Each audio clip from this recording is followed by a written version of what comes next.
नमस्कार विद्यार्थियों, education point Haryanvi में आपका एक बार फिर से स्वागत है।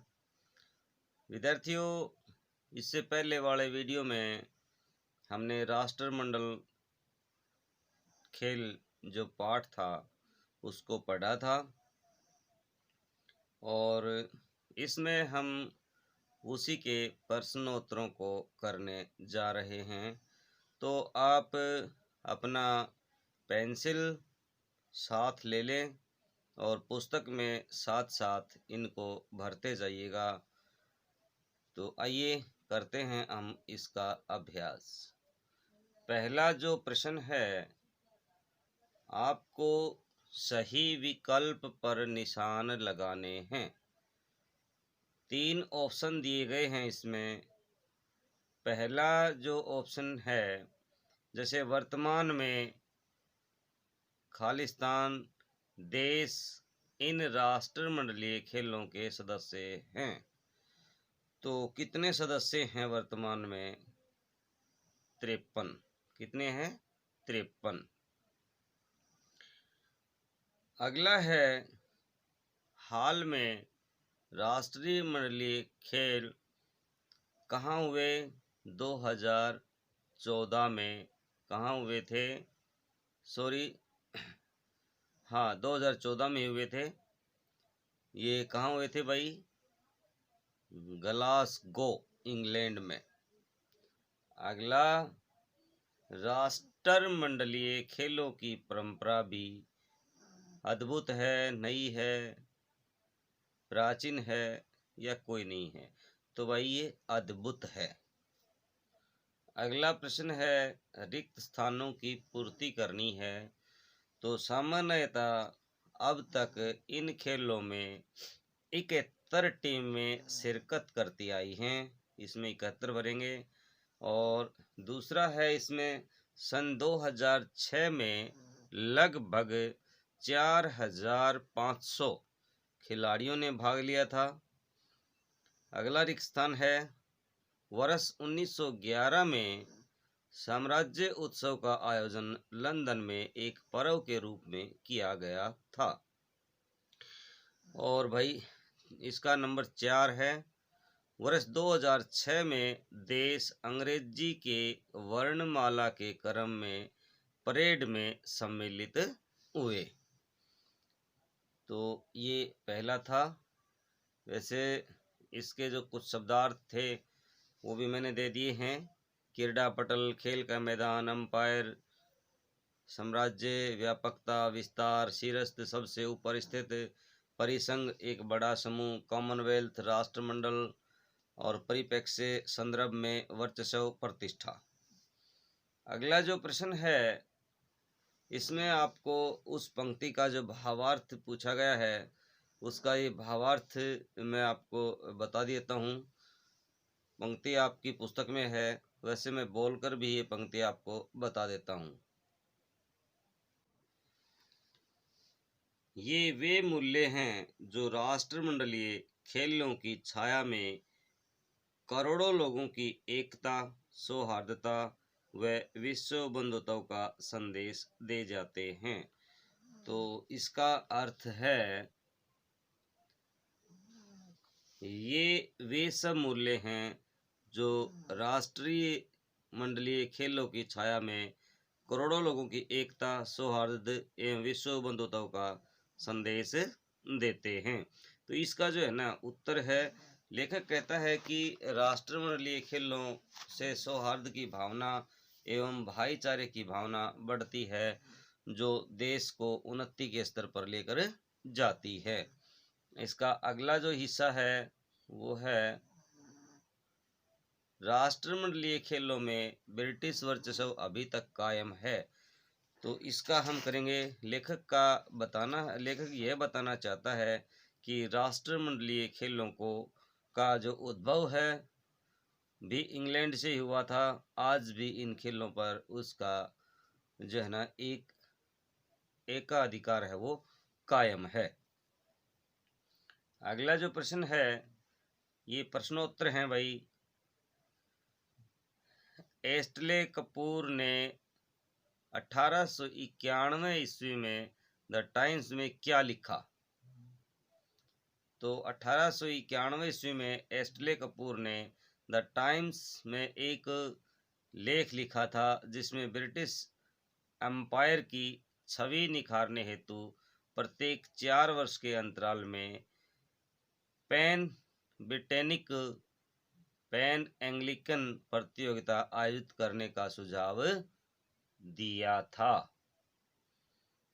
अगला प्रश्न है, राष्ट्रमंडलीय खेलों का आरंभिक इतिहास संक्षेप में बताइए। तो भाई इन खेलों का नाम ब्रिटिश एम्पायर गेम्स था। इसके बाद इन खेलों का नाम सन 1954 ईस्वी में बदल करके British empire and commonwealth games हो गया और सन 1970 में इसमें बदलकर ब्रिटिश कॉमनवेल्थ गेम हो गया। अगला प्रश्न है, राष्ट्रमंडलीय खेलों की परंपराएं किस प्रकार अद्भुत हैं? तो राष्ट्रमंडलीय खेलों की परंपराएं भी अद्भुत हैं। वर्ष 1930 से 1950 तक संघ 6 संघ ध्वज लेकर के कोई भी व्यक्ति जाता था जो ब्रिटेन की अहम भूमिका का परिचायक था।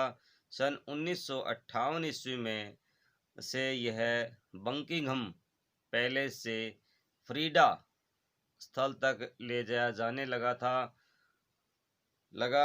वर्ष 2006 में देश अंग्रेजी वर्णमाला के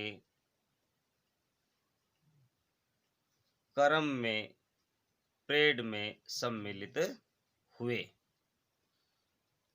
अगला जो प्रश्न है, ओलंपिक खेलों की अपेक्षा राष्ट्रमंडलीय खेलों में सेना प्रदर्शन अधिक सक्रिय क्यों है? सेना का प्रदर्शन अधिक सक्रिय क्यों है? एक खास बात और है कि राष्ट्रमंडलीय खेलों में सेना को ओलंपिक की अपेक्षा अधिक सक्रिय दिखाया जाता है। इसके पीछे प्राचीन साम्राज्य की सैन्य परंपरा को सम्मानित करने का उद्देश्य है। अगला जो प्रश्न है भाई, आरंभ में वर्ष 1911 में कौन कौन से क्रीड़ा क्षेत्रों में चैंपियनशिप प्रतियोगिताएं हुई थी? ये भाई ना क्रीड़ा है ना, इसका क्रीड़ा में की बड़ी आएगी, ये मिस प्रिंट है इसका, तो बड़ा कर लेना इसको। तो वर्ष 1911 में साम्राज्य उत्सव का आयोजन लंदन में एक पर्व के रूप में किया गया। इस कार्यक्रम का एक भाग चैंपियनशिप प्रतियोगिताएं थी। बॉक्सिंग, कुश्ती, तैराकी व एथलेटिक्स जैसे क्रीड़ा क्षेत्रों में इस पर्व के दौरान ऑस्ट्रेलिया, कनाडा, दक्षिण अफ्रीका और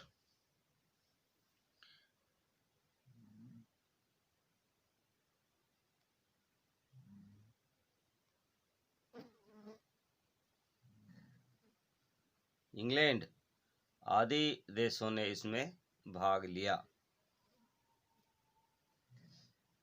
अगला जो प्रश्न है, निम्नलिखित शब्दों में आनीय प्रत्यय जोड़ करके नए शब्द एवं उनके अर्थ लिखिए। तो देखिए भाई, ये विचार आनीय विचारणीय है, विचार करने योग्य है। पठन अनीय, तो पठन अनीय प्रत्यय है तो पठनीय, पढ़ने योग्य है। आदर अनीय आदरणीय, ये है आदर करने योग्य। वंदन अनीय वंदना करने योग्य, पूजा करने योग्य। कथन कथनीय कहने योग्य। अगला प्रश्न है, नीचे कुछ शब्दों की सूची दी जा रही है, इनमें शुद्ध या उर्दू तथा अन्य भाषाओं के अंतर्गत व्यवस्थित कीजिए। तो हिंदी के हैं भाई, इनमें से सिरस्त है, वर्चस्व है, प्रतिनिधित्व है, जागरूकता है। अंग्रेजी के हैं गेम्स है, अंपायर है, परेड और एथलेटिक्स। उर्दू के हैं शिरकत, कायम, हिस्सा, दर्जा। अन्य भाषा, उपस्थिति। वैसे उपस्थिति हिंदी भाषा में भी आता है। अगला है निम्नलिखित समस्त पदों का समास विग्रह कीजिए और समास का नाम लिखिए। तो भाई क्रीड़ा पटल, ये क्रीड़ा यहाँ फिर मिसप्रिंट है, देखो एक में सही है अगले में गलत लिख रखा है बच्चे ने। तो क्रीड़ा का पटल ये है संबंध तत्पुरुष, खेल प्रतियोगिता, खेल की प्रतियोगिता, ये भी संबंध तत्पुरुष, शिरस्थ, सिर के ऊपर, तो ये भी संबंध तत्पुरुष है। अलग अलग, अलग ही अलग, ये है द्वंद्व समास। और संघ ध्वज, संघ का ध्वज, द्वंद्व संबंध तत्पुरुष समास। और सैन्य परंपरा, सैन्य की सेना की परंपरा, ये भी संबंध तत्पुरुष। अगला प्रश्न है नीचे लिखे शब्दों का संधि विच्छेद कीजिए तथा संधि का नाम लिखिए। साम्राज्य उत्सव, साम्राज्य प्लस में उत्सव, भाई स्वर संधि है। महाअभियान, तो महा प्लस में अभियान, ये भी स्वर संधि है। वसुधा प्लस में एव, वसुधैव, ये भी स्वर संधि है। तथ्यात्मक, तथ्य आत्मक, ये भी स्वर संधि है। तो विद्यार्थियों, ये हमने आपके अभ्यास को कर लिया है। बने रहिए मेरे साथ इसी तरह से और सारे लेसन के अनुवाद व अभ्यास को देखने के लिए। मिलते हैं नेक्स्ट वीडियो में, तब तक के लिए जय हिंद, जय भारत, वंदे मातरम।